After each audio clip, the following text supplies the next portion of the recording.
Assalamu алейкум, урматтуу Багыстыруу Кыргызстан каналынын көрүүчүлөрү. Кутман күнүңүздөр менен.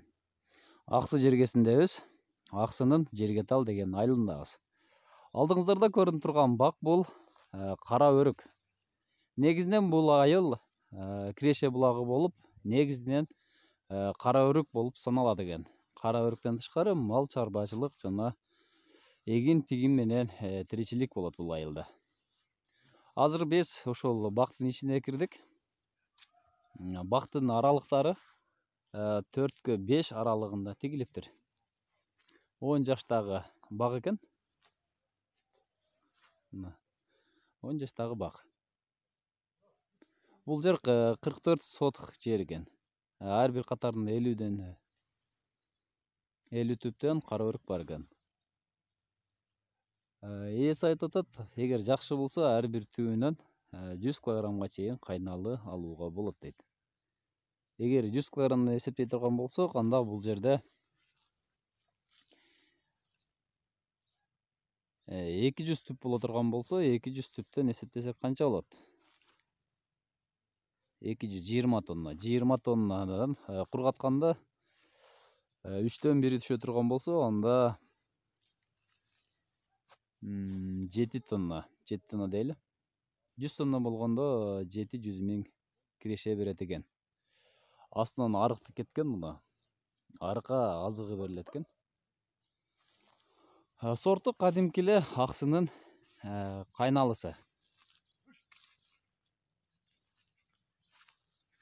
Элдин баары ушунда кайналы тигеткен. Бул жерде гектарлаган кайналы как өстүрүлөт, кайналы как жасалат экен. Ар бир үйдө кургатуучу сушка бар десек жаңылышпайбыз. Андагы бир жакшы жери,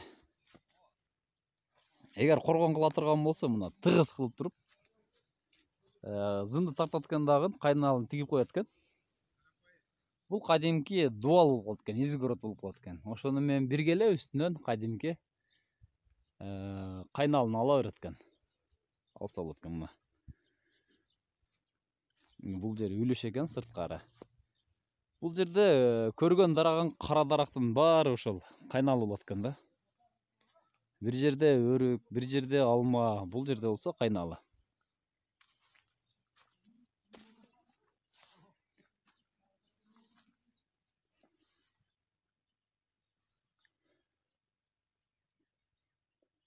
Туугандар бакты мына ушундай акташ керек, сөзсүз. Актаганда бак анча-мынча оруудан алыс болот.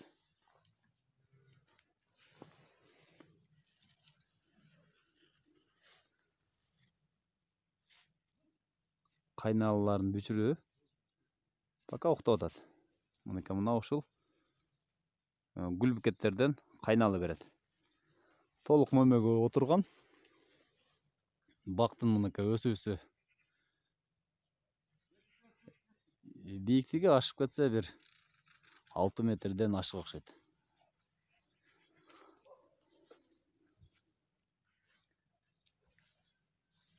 Алдыбызда көрүнүп турган мына ал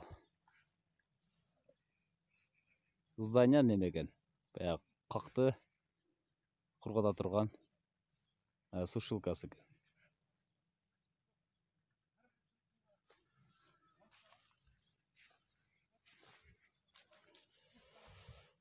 Мына достор, эгер жериңиз ушундай жерде болсо, кайналы дагы кылсаңыз болот экен.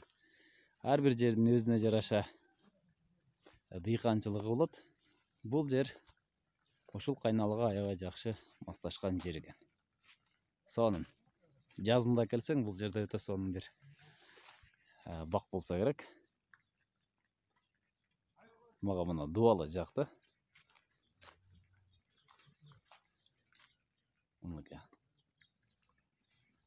Бул жерде бүтүндөй чарбакты, дуалды мынакей живой болот экен да.